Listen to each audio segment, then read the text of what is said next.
didn't make it, but I don't hear it. Wonderful. One of the greatest moments in coaching was brought up by Deyo, and that was an amazing presentation by me. But that Dee laid the ball up in that situation was, and Gary and I are just, don't do it, Dee, don't do it, because he was going to go in with this monster dunk plan, with his left hand over his head and throw it. But we'd seen him hit the back of the rim and it'd go back to the other basket. So just Dee laid it up, and Dee very faithfully just laid it up and got the job done. And I said, oh, so that was one of my greatest accomplishments in coaching, is getting Dee to pull back a little bit. And the thing JJ didn't tell you, he came. He brought Stretch, who was a great team member, and then two of his buddies, but he didn't bring the other guy that torched us. I don't know if you remember, DJ Smith, I think? Yeah. JJ, if he would have brought him, there would have been some state championship banners hung up there. And that was a pretty good run when you think about it. And I don't think any JC ever, the big ones, Cerritos and Mount San Antonio, none of them have ever put up a 10-year run where the worst they did was the regional finals. That was the worst we did over that 10-year period. So, it was a phenomenal run, but what I would like to focus on, and there's a lot of people in this room that were a part of it, and I don't think there's anybody, I wasn't kidding with Zula, that they're the reason that I wasn't fired. all the staff that covered me, because I'm a legend for one. My students call me Mr. Professor Low Tech, No Tech. Everything changed for me in education. Dave was kind of fudging a little bit, because when it was the whiteboard, it was a pretty good class. But once we went to the tech, and I had to do the computers and whatnot, man, he had red lines and he had this and that, and it just, that's not me. And, we were riding over, and, Brendan was talking about, well, you can go online, you can teach classes and that. That's where it doesn't interest me. Because if it's not face-to-face, hand-to-hand, heart-to-heart, it's not me. Mm-hmm. And that was one of the things I want to thank the girls for, and that was very, very special yesterday. Very, very special. And very, very humbling to see the Florida girls roll in. It humbled me that they would come all this way. But what they brought to me at that particular time, and it was, JJ mentioned it, that I kind of had a motto that familiarity breeds contempt. And so you kept a little bit of separation from your players, and I think there's a place for that, but I probably took it too far. And with the girls, you can't do that. If you saw Sylvia, she tears rolling down my cheeks too. A lot of people don't know this, but I'm a crybaby. Drop of a hat, I cry. So they brought that aspect out, and I think that even coaching Tommy and Seth at Central, but that 7 years with Billy at Brawley, that was phenomenal for me. Because at IVC, Kerry did his job. He gave me the talent, and they'd come in late August, and we didn't know him. Kerry and he did 90% of the recruiting. He'd bake the cake, and I put a little bit of frosting on the cake, but he did all the heavy lifting, the hard work, and he administrated the program, and all I had to do was coach. And that was the same thing with Jill. She took care of everything. All I had to do was coach. Then at Brawley, and Billy used to tell the workers and whatnot, Coach Deyo thinks he's a Division I coach and he expects everything done for him. Well, it always had been. Al had always done it for me, and then Carrie, and then and so Billy had to pick up the all the pieces at Brawley and put it together. The first 3 or 4 years were a disaster. Anybody with any sense whatsoever would have fired me. But Billy kept faith, because he just, and I remember him telling me that, once it got together, and I'd suffered some health setbacks at that particular time too, and there were all kinds of life happening, going on. But once it came together, it was phenomenal. We just had a phenomenal run. But in each situation, there was always the support people. And then when I could just focus on what my gift, God-given gift, when I could focus on that, I was pretty good. And I think, I was talking to the girls about it yesterday, that, my relationship, Jessica, that was an interesting conversation we had about the relationship with my grandchildren. And I said there was a period where they thought I was a genius. I kind of like that. And I remember, Caden and Kendall, the older one who's not here, she's a phenomenal athlete, but they came into my health class. Like Carrie always used to wander into my health class, sent me all his granddaughters. But they came in and I said, introduce yourself to the students. And, it's a packed class. So Kendall, she's very poised, just beautiful young person, young athlete. She's, I'm Kendall, and I can't remember what her age was at this time, but Katie, who's sitting right here, was 4. She said, I'm Katie. I said, how old are you? She goes, I said, tell me about your grandpa. She looks over at me and says, Grandpa's a genius. And as JJ talked about, in retirement, I guess I didn't wait till retirement because there's a period where you go from being a genius to, they think you're kind of retarded. And I learned this a long time ago. It was in the spiritual teaching that I'm a really slow learner, but once I learn something, I learn it. And there's a lot of things that are happening in my life that I'm just learning now at 72. I'm the youngest 72 that you guys could ever know. I'm just starting to learn some of the most important lessons that you can learn in life. But a fish in Jill's amazing pool, you put a fish in that pool and you see the genius of the fish. And then you take the fish out and you put it on the deck, and it's retarded. You can't do anything, it can't even breathe properly. And that, I feel like, that's the way a lot of us are. We have our areas of just intense abilities. And then there's areas where we just depend upon everybody else to kind of pick it up. I was raised by my sisters, to all intents and purposes. Mom had really serious issues. Dad was a phenomenal father, but he was busy. He was, that I think I kind of picked up on that too. Like the shoemaker who everybody in town has got shoes, except for your own kids. And a lot of times teachers and coaches and sometimes pastors are like that. They're so invested in everybody else. There's really not the time and energy for your own. And the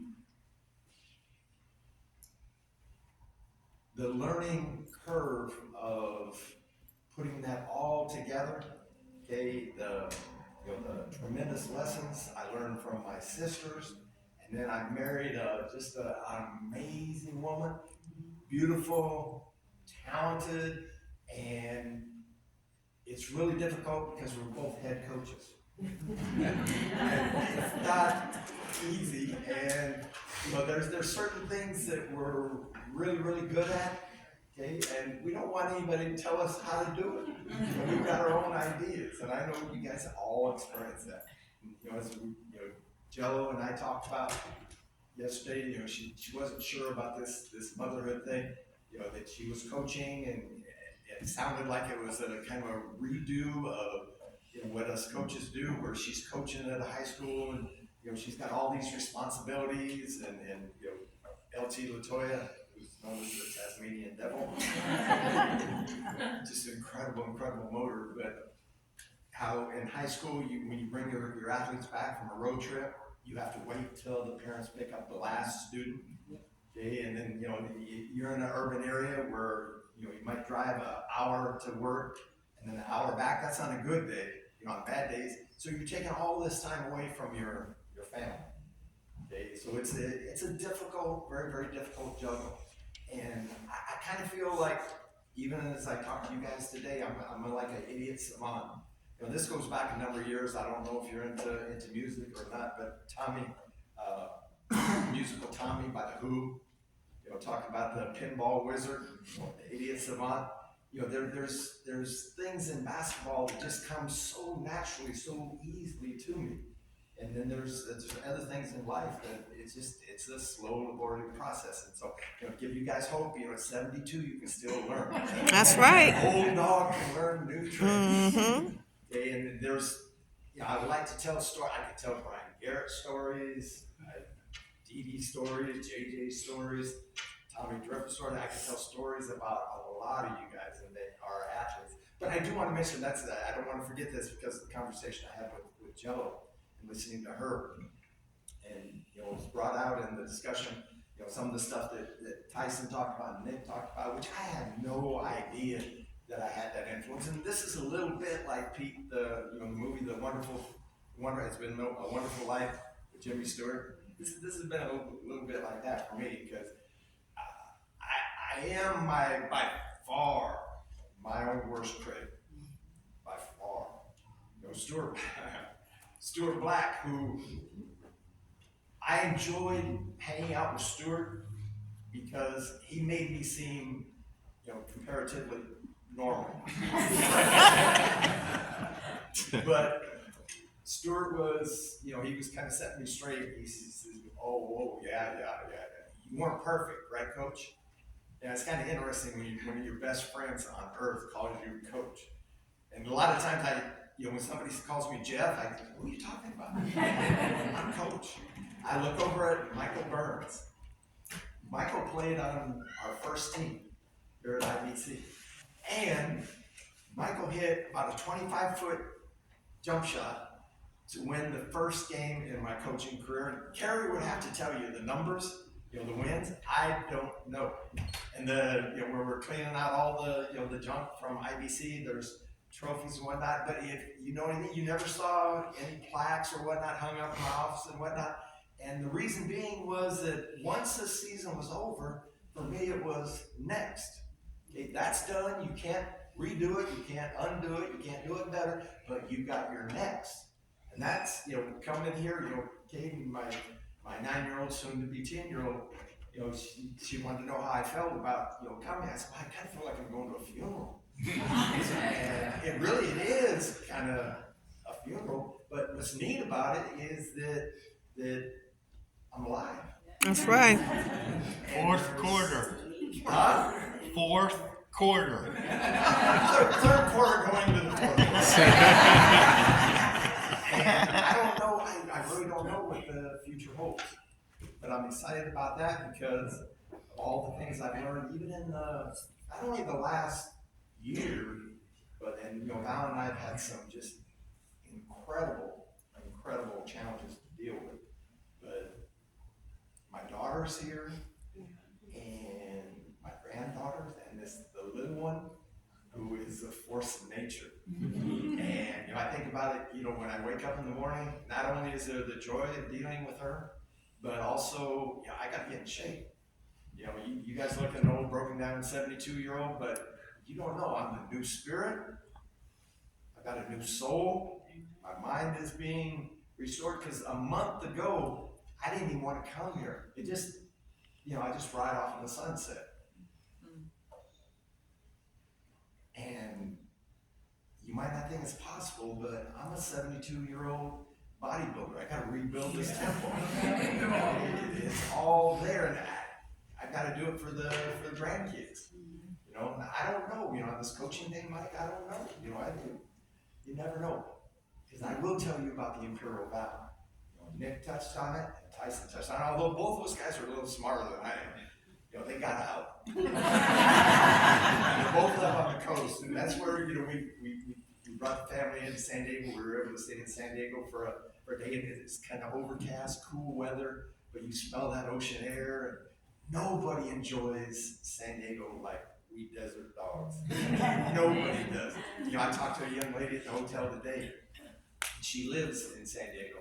I said, well, the worst part about that is that you don't really appreciate it. Like when we come over that mountain, we smell that ocean air, feel that cool breeze, it's just like, oh, we died and gone to heaven. Yeah. This is it. What do you do in San Diego? Well, maybe you're like Sylvia, you can go up to Santa Barbara or Monterey or something, but this is a unique place. And I think it was Caden, the 9-year-old said, she was talking to the rest of the family, and said, it kind of looks like, the aftermath of a nuclear.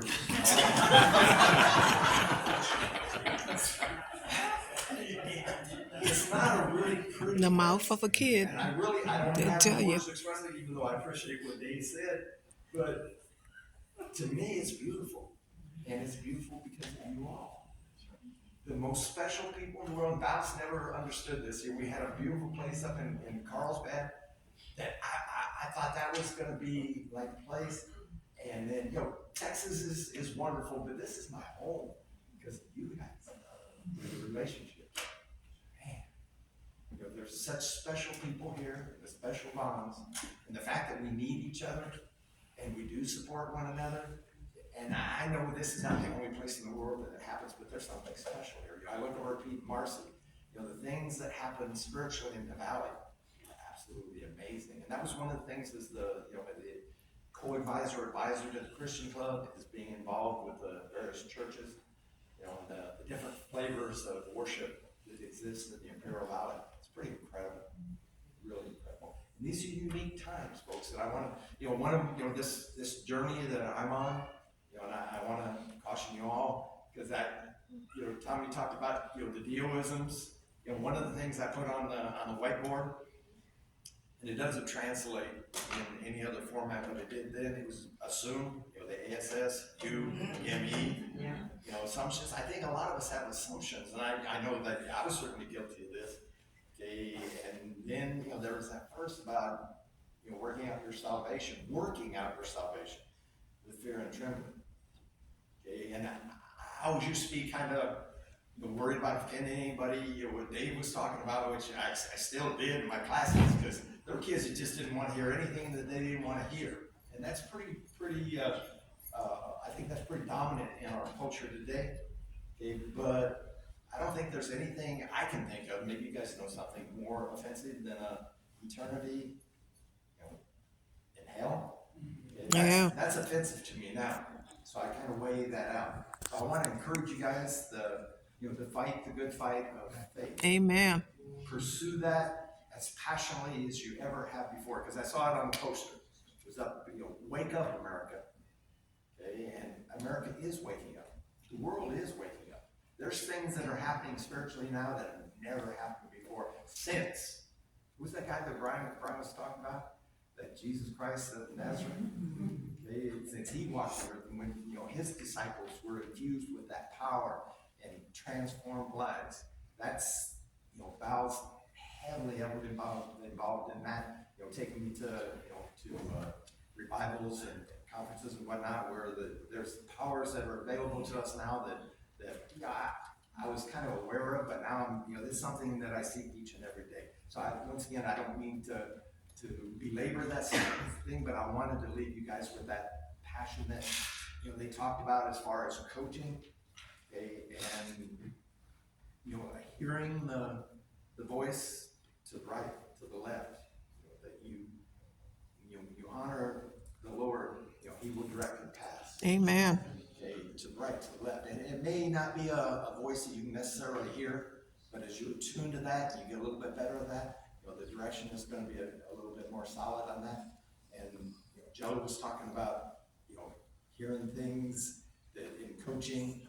Okay, I had a particular story. We were up at the Riverside Tournament, which Leo was right. We own Riverside Tournament. We're legends up there. Drew came back once, and he said, the way they talk about you up there, I don't know what it was. JJ, that was the JJ Jackson story, the JJ Jackson show, and he went off in that tournament. But every time we went up there, we seemed to put everything together there, coach, and we win it or come. A miserable failure was being runner-up, losing to maybe a future state champion. But at the other side, so we're in, one of the times we lost, we went in the losers bracket. We're in the little old gym, and we have our sworn enemy from Mount San Jacinto, Coach Chambers. We're in a game's tied up, goes to overtime, first overtime.